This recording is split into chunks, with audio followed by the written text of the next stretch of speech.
नमस्कार. प्रकाशा तापी नदीत बुडून आदर्श शिक्षकाचा दुर्दैवी मृत्यू. शहाद्यात शोककळा.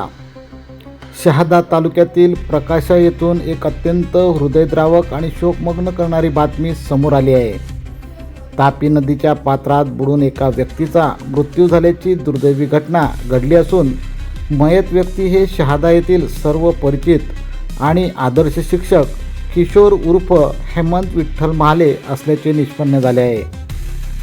प्राप्त माहितीनुसार प्रकाशा येथील तापी नदीच्या जुन्या पुलावरती महाले यांची दुचाकी पार्क केल्याचे आढळून आले.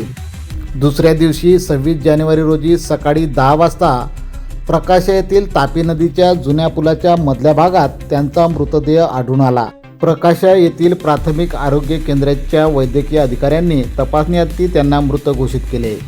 या घटनेची खबर मयताची मुलगी लोकेश्वरी किशोर महाले यांनी शहादा पोलीस ठाण्यात दिली असून त्यावरून आकस्मिक मृत्यूची नोंद करण्यात आली आहे.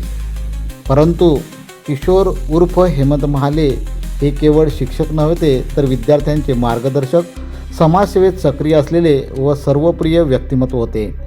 4 वर्षापूर्वी त्यांना नंदुरबार जिल्हा आदर्श शिक्षक पुरस्काराने गौरवण्यात आले होते.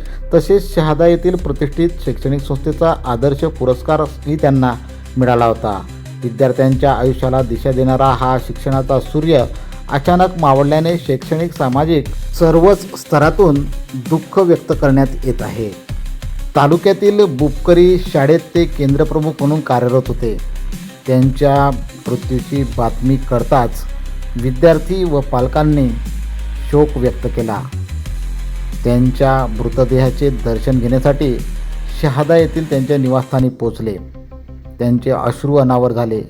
त्यांचा तो शोक पाहून मरावे परंतु कीर्तिरूपी उरावे अशा प्रकारचे आयुष्य महाले सर जगलेत असेच म्हणता येईल. त्यांच्या अकाली निधनाने शहादा परिसरात शोककळा पसरली आहे. KTN news network, Shahada.